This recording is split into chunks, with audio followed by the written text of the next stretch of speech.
Welcome to Mars.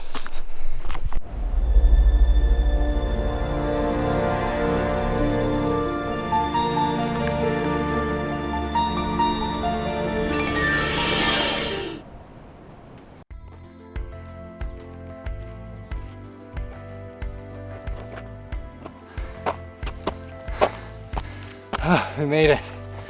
It's like 40 degrees out. I'm sweating so bad.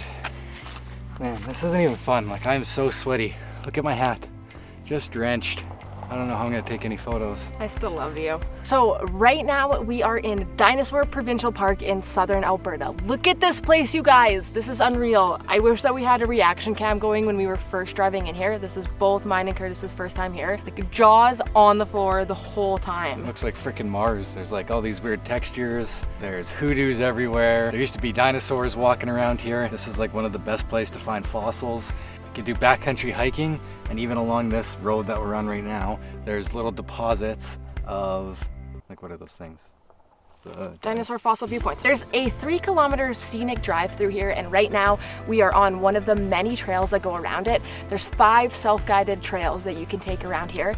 Some of them even have dinosaur fossil viewpoints where they've encased in glass like an actual dinosaur still in the ground. This is... Yeah, they haven't even moved it. They just built around it so that it's preserved. It's very cool. Very amazing. When you're driving up to Dinosaur National Park, it's prairies everywhere until you come into this coulee, and then all of a sudden it's massive hoodoos everywhere. You would never expect us to be here. The Red Deer River runs through here, so it's very scenic on the other side of us. But now we're just gonna chill, watch the sunset, hopefully make some coffee. This is also apparently an amazing place to stargaze. There's very little light pollution, so if we're lucky and it clears up, fingers crossed, we're going to watch the stars tonight, try to get some photographs of those. We're only here for the weekend, so tomorrow we're hitting up the visitor center to make sure that we don't miss anything.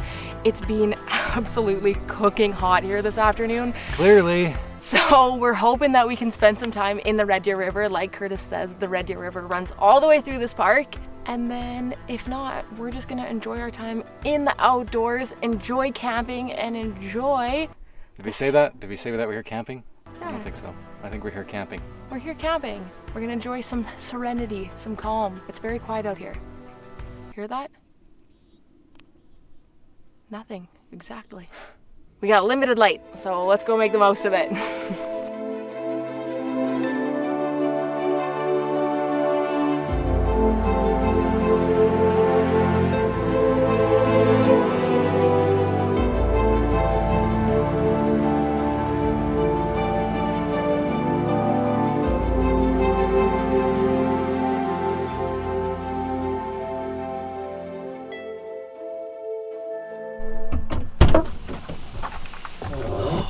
Man, there is like nobody out here. I can't believe it. Like, for being in Alberta and having a landscape like this, when you come out here, me and Chelsea were absolutely alone. You're just like on this crazy landscape, you're climbing it all by yourself. Nobody's out there. We went down, we found this little gully, we went down and we were looking over the big landscape, took some photos. We turned around to go back to our bag and we looked up on the peak. There's a coyote staring at us.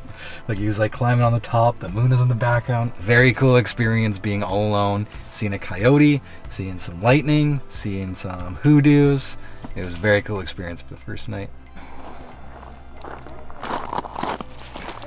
So the first place that Chelsea and I always like to go, especially when we're coming to a national or provincial park, is a visitor center. Stopping at a visitor center like this works particularly well for us because we're usually only around these parts for like 2 nights, usually just a weekend. So we want to get the most of our trip, and talking to these guys, they'll lay out the land for you and let you know where you can and can't go. This visitor center is particularly cool because it's in partnership with the Royal Tyrrell Museum. So you can go in this place and you can see dinosaurs. They're huge, ginormous dinosaurs. No kidding. Apparently, if you go backcountry hiking here, you can still discover fossils. You can't pick any of them up, don't touch them, but if you find one, you can report it, and who knows, they might dig it up and you might be a whole freaking dinosaur here. Like, how cool is that? I still can't believe out of anywhere, right here at home in Alberta, there's freaking dinosaurs walking around.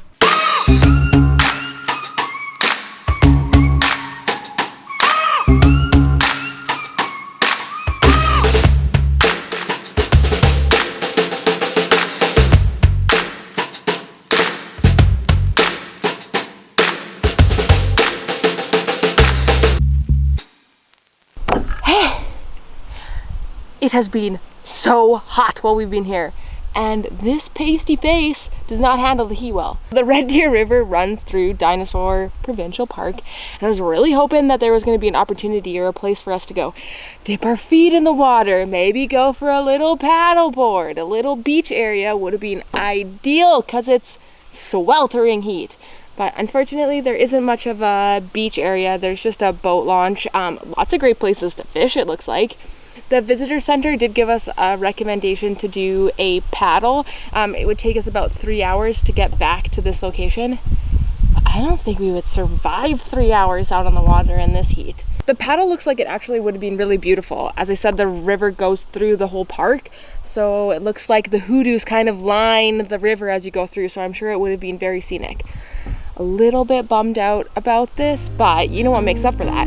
Smokies by the campfire.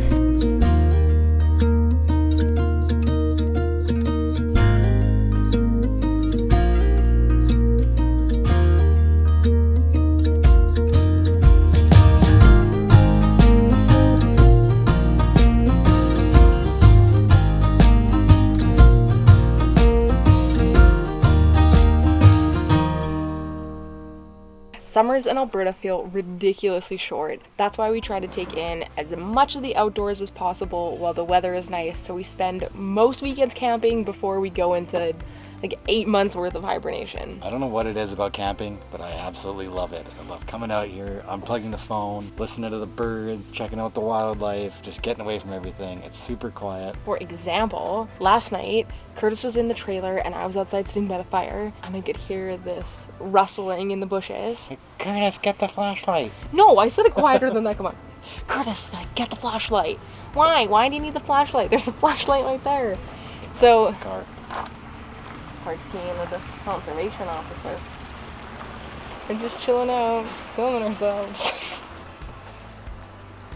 Okay, so I could hear this rustling in the bushes. So Kurt comes out with the flashlight, and the flashlight that we have like kind of shines like basically a spotlight, and we could follow this deer as it went all through all of these people's campsites. And this thing was like making a lot of noise, but like feet from these guys' tents. I don't know how they didn't wake up. yeah, it was funny because after all the rustling was done from the deer and you were quiet and you were listening for it, you could hear people snoring. So they didn't even get to wake up for it. But this is experiences like this are something that you can never get in the city. It only happens when you're out camping.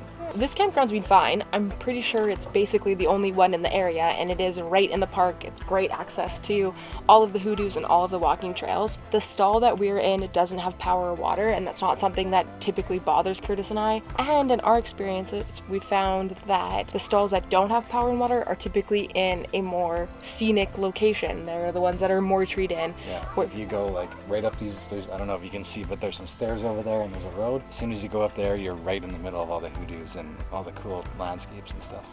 There's lots of great amenities here. So there's washer and dryers, there's showers, there's a restaurant, and there's also comfort camping. So at these comfort camping stalls or glamping stalls that you'll see, they're a big canvas tent. They have, looks like A queen looks bed. like what is a nice, huge, full, real size bed, not a little foamy that you're sleeping in. It's off the ground. There's a fridge. There's toiletries. There's a you get your coffee own maker. Coffee maker. You get your own. You get your own barbecue, your own fire pit, and I think your own like private bathrooms and everything too. They look real nice. All you gotta do is bring your own food. BYOF. You gotta bring your own food and bring your own drinks. There's also a mini fridge if I didn't say that as well. But really, we're always looking for new places to go camping. So if you have any suggestions on where we can go in Alberta, leave them in the comments below so we can check them out. Thanks for watching, guys. If you like this video and want to see more, hit the like button and hit the subscribe button since you're down there. We make new videos weekly, and we hope that we can help you find your adventure. Bye. Bye!